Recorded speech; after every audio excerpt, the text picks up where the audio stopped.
আমরা registered building এর যেসব কনসার্ন গুলো আমরা এখানে ফর্মালি পৌঁছেছি, আমাদের আজকে দুইটা ইস্যু, একটা হচ্ছে রেজিস্টার্ড বিল্ডিং ইস্যু, আর একটা হচ্ছে প্রথম বর্ষের সিট পলিসি ইস্যু।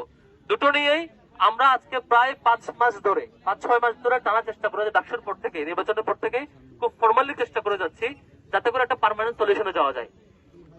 নবমন্ডিত প্রশাসন আসার পরে বিসিসিআইর সাথে তিনি বিসি হওয়ার পরেই সাক্ষাৎ করা হয় এবং এখন পর্যন্ত আমাদের পক্ষ থেকে ফর্মালি 4 বার সাক্ষাৎ করা হয়েছে প্রশাসনের সাথে, নতুন প্রশাসনের সাথে 4 বার সাক্ষাৎ করে 4বারই কমন বিষয়গুলো আমরা ফর্মালি লিখিত ও লিখিত আনুষ্ঠানিকভাবে নানাভাবে আমরা বুঝিয়ে বলার চেষ্টা করেছি। প্রথম যে ব্যাপার ছিল সেটি হচ্ছে আমাদের সিট পলিসি নিয়ে।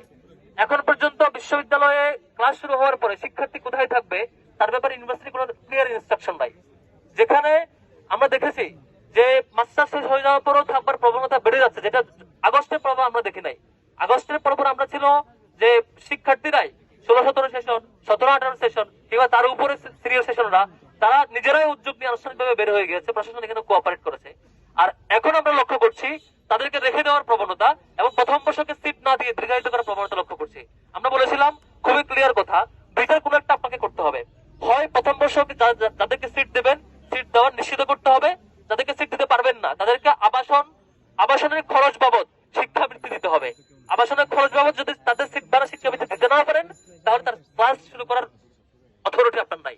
আপনি শিক্ষার্থীকে ঢাকায় কেমন করে থাকবে তার ব্যবস্থাপনা নিশ্চিত করতে না করে ক্লাস শুরু করার এখতিয়ার আপনার নাই। শিক্ষার্থীকে এভাবে আপনি দৃষ্টি ফেলতে পারেন না। আমরা এমনটা চাই না।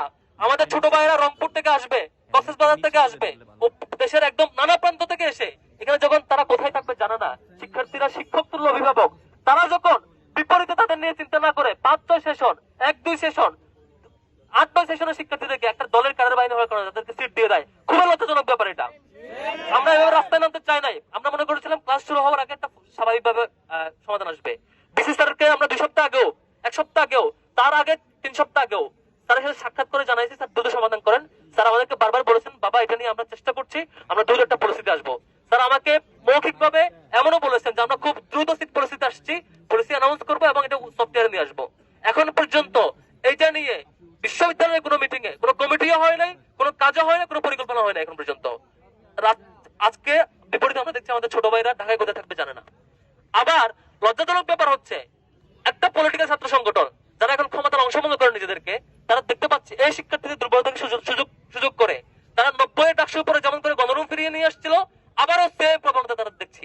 তারা এখন তাদের ক্ষমতার অপব্যবহার করে তারা প্রভোস্টদেরকে, আমরা যেমন দেখছি যে প্রভোস্ট এবং ডিন এবং পুরো কমিটির বড় সংখ্যক ব্যক্তি তাদের দলের প্রতিনিধিত্ব করে, তাদের সাথে অ্যাকোমোডেট করে এখন সব হলে কেমন করে গণরুম ফিরিয়ে আসা যায় সেই চেষ্টা করছে।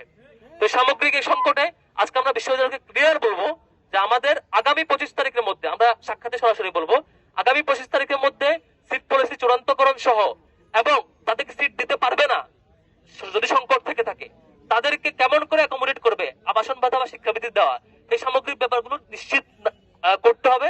করার পরে ক্লাস শুরু করতে পারতে হবে। যদি 25 তারিখের মধ্যে চূড়ান্ত না করে তাহলে প্রথম বর্ষের সকল ধরনের ক্লাস